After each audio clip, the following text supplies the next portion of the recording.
Welcome to Shipon academy. আশা করি সবাই ভালো আছেন। তো আজকে আমরা এক্সেলেরই আরেকটা কাজ শিখব, সেটা হচ্ছে এফভি ফর্মুলা বা এফভি ফাংশনের কাজটা কি। এফভি মানে হচ্ছে ফিউচার ভ্যালু। ওই ফিউচার ভ্যালু নিয়ে আমরা কাজ করব। এটা মূলত ধরুন আপনি একটা আমরা অনেকে ডিপিএস করি বা ডিপোজিট করি, সেটা হতে পারে ব্যাংকে বা কোনো মাল্টিপারপাসে বা কোনো সমিতিতে বা কোনো ইন্স্যুরেন্স কোম্পানিতে আমরা সঞ্চয় করে থাকি। তো এই যে আমরা ডিপোজিট করি সেটা একটা নির্দিষ্ট মেয়াদের জন্য। আমরা ব্যাংকে অনেক সময় ডিপিএস করে থাকি, সেটা 5 বছর বা 10 বছর একটা মেয়াদের জন্য আমরা এটা করে থাকি।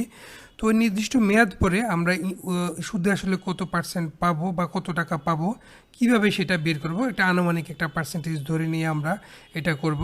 কারণ যেহেতু এখন অথবা ব্যাংকে যদি কোনো ব্যাংক যদি আপনাকে ফিক্সড বলে দেয় যে আমরা এত পার্সেন্ট দিব, 8% বা 10% দিয়ে থাকবো, তাহলে সেক্ষেত্রে হচ্ছে তো ওটা আমরা পেয়ে যাচ্ছি। আর কেউ যদি ওরকম ফিক্সড না বলে থাকে, সেক্ষেত্রে হয়তো একটা ধারণা দেবে যে এরকম অ্যাভারেজে আসতে পারে 8% বা 9% বা 7% বা 10% এরকম আসতে পারে। তো আমরা সে অনুযায়ী একটা পার্সেন্টেজ ধরে মোটামুটি একটা আইডিয়া নিয়ে নিতে পারি যে আমার মেয়াদ পূর্তিতে 5 বছর বা 10 বছর পরে আমি মোট কত টাকা পাচ্ছি, ওরকম একটা আমরা আইডিয়া নিয়ে নিতে পারি। তো আমরা চলুন দেখে নিই আমরা এটা কিভাবে করতে হবে, এফবির কাজটা কিভাবে করতে হয়। এফবি মানে হচ্ছে ফিউচার ভ্যালু। তো এই ফাংশনটা কিভাবে ব্যবহার করতে হয় সেটা আমরা আজকে জানবো। তো আমরা মাইক্রোসফট এক্সেলটা ওপেন করব। এক্সেল ওপেন করার পরে এখানে আমরা কিছু কাজ করব। আমি একটু জুম করে আমি এগুলো লিখে নিচ্ছি, ডাটাগুলো এন্ট্রি করে নিচ্ছি। এইখানে আমরা লিখলাম, ধরুন একটু মার্জ করে আমি এখানে একটু আমরা কাজ করে নিচ্ছি। এখানে এফবি বাইরে ক্লিক করে আবার এখানে ক্লিক করলাম, ক্লিক করে এটাকে আমরা বড় করতেছি। এখানে এটা বেসিক কাজ। এখানে আবার ক্লিক করে সেন্টারে নিয়ে আসলাম, তারপর হচ্ছে একটু বড় করলাম এটা। তারপর এখান থেকে আমরা একটা ব্যাকগ্রাউন্ড কালার আমরা ইউজ করলাম, এবং হচ্ছে এখানে আমরা লেখার কালারটা এখান থেকে আমরা যে কোনো একটা কালার আমরা দিতে পারি। এখান থেকে একটা কালার দিয়ে আমরা এটাকে বড় করে নিলাম।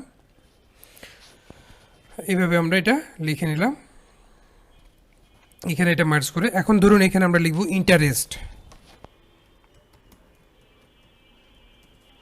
ইন্টারেস্ট আমাকে আমরা কত পার্সেন্ট দিলাম, সাপোজ 10% আমরা ধরে নিচ্ছি ইন্টারেস্ট 10% দিবে। তারপর হচ্ছে পলিসি কত বছরের জন্য, সাপোজ আমরা হচ্ছে 5 বছরের জন্য এটা আমরা করব। ডিপিএসটা করতেছি আমরা 5 বছরের জন্য, 5 ইয়ার্স পলিসি। তারপর হচ্ছে পিএমটিটা আমরা বের করতেছি।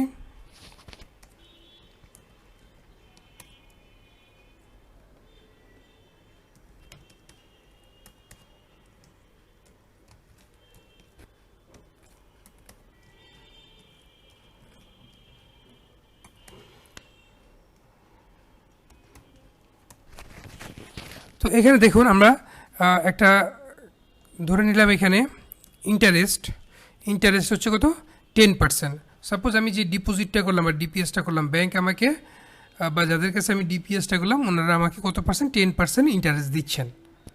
আর হচ্ছে পলিসি কত বছরের জন্য, সাপোজ 5 বছরের জন্য আমি ডিপিএসটা করলাম। আপনি 5-এর জায়গায় 10 করেন, 15 করেন বা 12 করেন, সেটা আপনার ব্যাপার।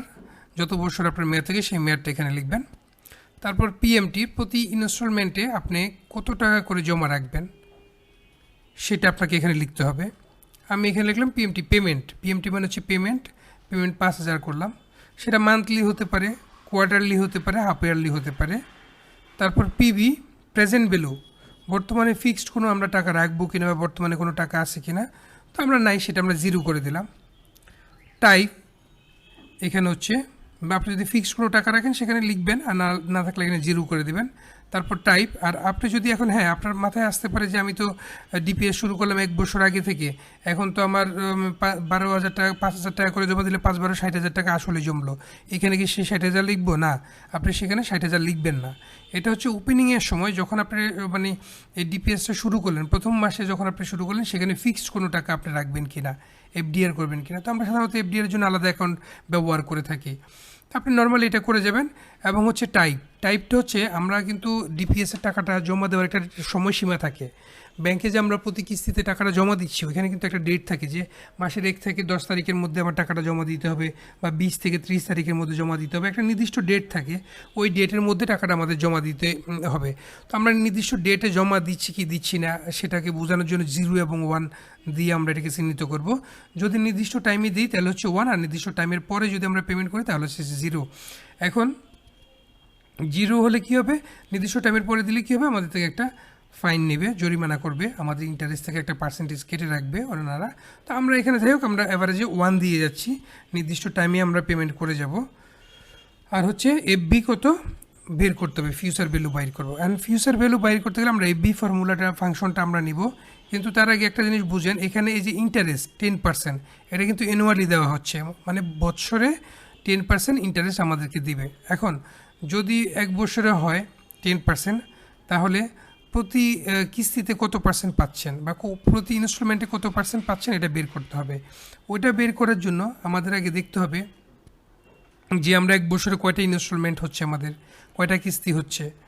তো সেখানে যদি মান্থলি পেমেন্ট করি তাহলে 1 বছরে কত মাস, 12 মাস। তাহলে আমরা মাসে 1 বার পেমেন্ট করব, তাহলে 1 বছরে 12 বার পেমেন্ট করব। পেমেন্টটা আমরা কতবার করব, 12 বার। তাহলে 12 দিয়ে এই 10%কে আমরা ভাগ করতে হবে। আবার ধরুন আপনি কোয়ার্টারলি পেমেন্ট করবেন, কোয়ার্টার মানে হচ্ছে 1/4, মানে 4 ভাগের 1 ভাগ। তাহলে 1 বছরের হচ্ছে 12 মাস, 12 মাসে 4 ভাগের 1 ভাগ হচ্ছে কত, 3 কি আপনি 3 মাস পর পর পেমেন্ট করবেন, তাহলে কত আসতেছে, 4 বার আসতেছে। তাহলে 4 দিয়ে ভাগ দিবেন সেক্ষেত্রে, তাহলে প্রতি ইনস্টলমেন্টে যতটা হবে সেটা বের হয়ে যাবে এখানটায়। আবার ধরুন হাফ ইয়ারলি পেমেন্ট করলেন, হাফ মানে হচ্ছে অর্ধেক, 6 মাস পর পর আমরা পেমেন্ট করব, 6 মান্থ পর পর আমরা পে করব। সেক্ষেত্রে তাহলে কত হবে, 2 হবে, 2 দিয়ে ভাগ করতে হবে। আর ইয়ারলি হলে তো বছরে একবারই দিচ্ছি, সেখানে আমার ভাগ দেওয়া না দেওয়া 1 দিয়ে ভাগ দিলে যাই হবে, না দেওয়া একই কথা। তো সেখানে আমরা মান্থলি, কোয়ার্টারলি, হাফ ইয়ারলি এই 3টা জিনিস দেখবো আমরা এটা। আর এই যে পলিসি 5 বছর, এখন এই যে পলিসিটা হচ্ছে 5 বছরে আমি পেমেন্ট করতেছি। তাহলে পলিসি মান্থলি যদি পেমেন্ট করি তাহলে 5 বছরে মোট কতবার পেমেন্ট করব, তাহলে আমার কি করতে হবে, এখানে 12 দিয়ে এটাকে গুণ করতে হবে, তাহলে 5 12 60। আবার যদি হাফ ইয়ারলি হয় তাহলে 2 দিয়ে গুণ করতে হবে, কোয়ার্টারলি হলে 4 দিয়ে গুণ করতে হবে। আর এই যে প্রতি মাসে মাসে আমি যে পেমেন্টটা করে যাচ্ছি, এখানে প্রতি মাসে মাসে যে আমি পেমেন্টটা করে যাচ্ছি 5,000 টাকা করে, তো সেটা হচ্ছে এই 5,000 টাকা করে যে আমি প্রতি মাসে পেমেন্টটা করতেছি, সেটা হচ্ছে মূলত আমাদের ইনকাম থেকে, প্রত্যেকটা ব্যক্তিরই ইনকাম থাকে, মাস শেষে একটা ইনকামের হিসাব বের করেন যে আমার মাসে এত টাকা ইনকাম। তো সেখান থেকে যারা সার্ভিস হোল্ডার তাদেরটা যে মাসে ফিক্সড এত টাকা পাচ্ছেন, এখান থেকে তার বিভিন্ন খাতে খরচ হচ্ছে, এবং উনি ব্যাংকে যখন খরচের খাতে যাচ্ছেন, যে ব্যাংকে ডিপিএসের জন্য 5,000 টাকা করে আমি দিয়ে যাচ্ছি, এটাও আমার কিন্তু আয় থেকে এখন ব্যয় হচ্ছে, সেজন্য এখানে আমরা মাইনাস দিয়ে কাজটা করব। তো যাই হোক, আমরা চলুন দেখিনি, অনেক কথা বলে ফেলছি, হয়তো আপনারা বিরক্ত হচ্ছেন। তো আসলে একটু কথা না বললে, যদি আমি ডিরেক্টলি এটা জাস্ট চুপচাপ করে যাই তাহলে আপনারা জিনিসটা বুঝবেন না। একটু বোঝানোর সুবিধার্থে আমি সেই জন্য একটু কথা বেশি বললাম বা বলতে হয়। তো ধৈর্য সহকারে একটু সাথেই থাকুন। আমি একটু এবার চলুন আমরা দেখিনি, আমরা এখন বের করব কাজটা। এই যে ফাংশনে যাব, ফাংশনে, এখানে ফাংশনে গিয়ে আমরা ফাংশন থেকে আমরা এই ফাংশনে ক্লিক করলাম। ক্লিক করার পরে এখানে এই যে ইনসার্ট ফাংশন উইন্ডোটা চলে আসলো, এবং সেখানে আমরা এখান থেকে এই যে সাম আসি, এফবি আছে কিনা দেখুন, এখানে এফবি নাই। হ্যাঁ, এখানে এফবি নাই। আপনি এখান থেকে হচ্ছে সিলেক্টর ক্যাটাগরি, এখান থেকেও আপনি নিতে পারেন, এই ক্যাটাগরি থেকেও আপনি নিতে পারেন। এখানে ক্লিক করে অল ফাংশন আছে, অল আছে, ফাইন্যান্সিয়াল আছে, আপনি যে কোনটা নিতে পারেন, অথবা সরাসরি আপনি এখানে ক্লিক করে আপনি এখানে ক্লিক করুন, এখানে এটা সিলেক্ট করে এখানে সার্চিং অপশানে লেখেন এফবি, লিখে আপনি কি করবেন, এই গোতে ক্লিক করেন। গোতে ক্লিক করে দেখুন এখানে এফবি চলে আসলো। এখন আপনি কি করবেন, ওকেতে ক্লিক করবেন। ওকেতে ক্লিক করার সাথে সাথে এখানে এফবির যে ইয়েটা সেটা চলে আসলো। এখানে আমরা পাচ্ছি রেট মানে এখানে কি বোঝানো হচ্ছে, রেট মানে এই যে ইন্টারেস্টটা যে ঘরে আছে সেই ঘরটাকে বোঝানো হচ্ছে, যেমন 10%। এটা মূলত কোন ঘরে আছে, এই সেলটার নাম কি, এটা হচ্ছে কলাম হচ্ছে এফ, আর রোটা হচ্ছে কার 7, সো এটা হচ্ছে F7। তো আমরা এখানে ক্লিক করলাম, ইন্টারেস্ট, রেট মানে হচ্ছে ইন্টারেস্ট, এটাকে বোঝানো হচ্ছে F7 ভাগ, আমরা মান্থলি পেমেন্ট করব, তাহলে ডিভাইডেড বাই 12, মান্থলি হলে 12 দিয়ে। আর যদি কোয়ার্টারলি হতো তাহলে কী হতো, এখানে 4, হাফ ইয়ারলি হলে কী হতো, এখানে 2, হাফ ইয়ারলি হলে এখানে 2 হতো। তারপর হচ্ছে এখানে এন পার পলিসিটা হচ্ছে কত বছর, এই যে পলিসিটা হচ্ছে এটা হচ্ছে আমরা এখানে এই ঘরে ক্লিক করলাম, এটা হচ্ছে F8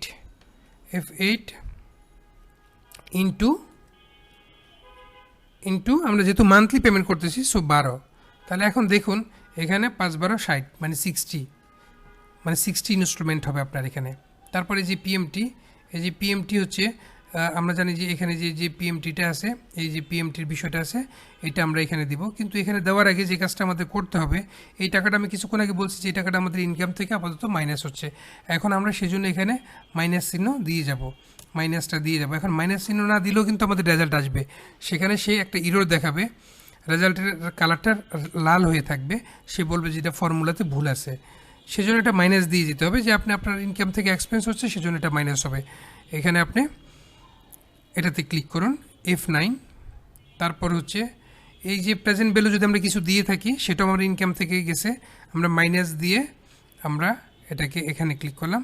তারপর টাইপ, এই যে টাইপের ঘরে ক্লিক করলাম, ব্যাস এখানে চলে আসলো। তাহলে F7 হচ্ছে ইন্টারেস্ট, যে 10 বছর আছে সেই 10% আছে, সেটা ইন্টারেস্ট ভাগ 12। আমরা যেহেতু মান্থলি পেমেন্ট করছি, কোয়ার্টারলি পেমেন্ট করলে এখানে 4 হতো, হাফ ইয়ারলি হলে 2 হতো।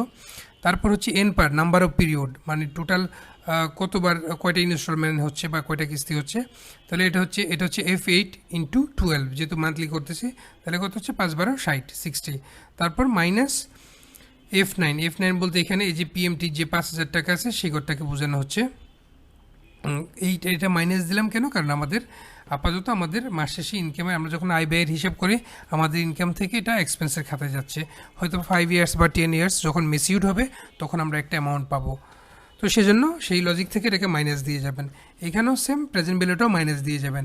আর এটা হচ্ছে টাইপ যে ঘরে আছে সেটা হচ্ছে F11, সেই ঘরটার নাম আসলো। এখন আমরা ওকেতে ক্লিক করব, ওকেতে ক্লিক করলে আমাদের রেজাল্টটা চলে আসলো। এখানে দেখুন রেজাল্টটা আসলো হ্যাশ চিহ্ন, কারণ হচ্ছে এখানে জায়গা পাচ্ছে না সে, আমরা এটাকে এইভাবে কলামটাকে একটু বড় করে দিচ্ছি। আমরা দেখুন এখানে আসলো 3,90,411 টাকা 91 পয়সা।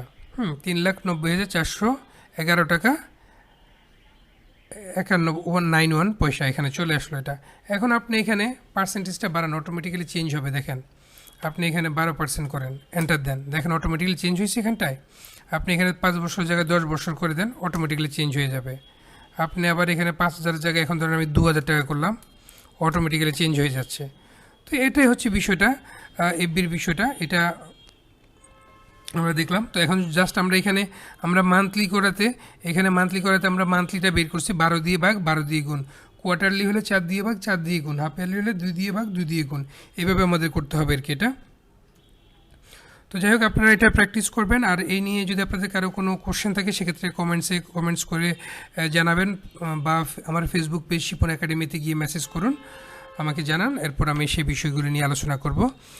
আর হচ্ছে যারা আমার চ্যানেলে এখনও সাবস্ক্রাইব করেন নাই, অনুগ্রহ করে সাবস্ক্রাইব করে নিন, আর পরবর্তী ভিডিও পাওয়ার জন্য নোটিফিকেশান আইকনে ক্লিক করে রাখুন। তো আমি এর পরবর্তী ভিডিওতে পিএমটিটা নিয়ে আসবো, পিএমটি নিয়ে আলোচনা করব, পেমেন্টটা বের করতে হয় কীভাবে। মানে এটা হচ্ছে আমরা ডিপিএসের আজকে যেটা করলাম সেটা হচ্ছে ডিপিএস নিয়ে আলোচনা করলাম।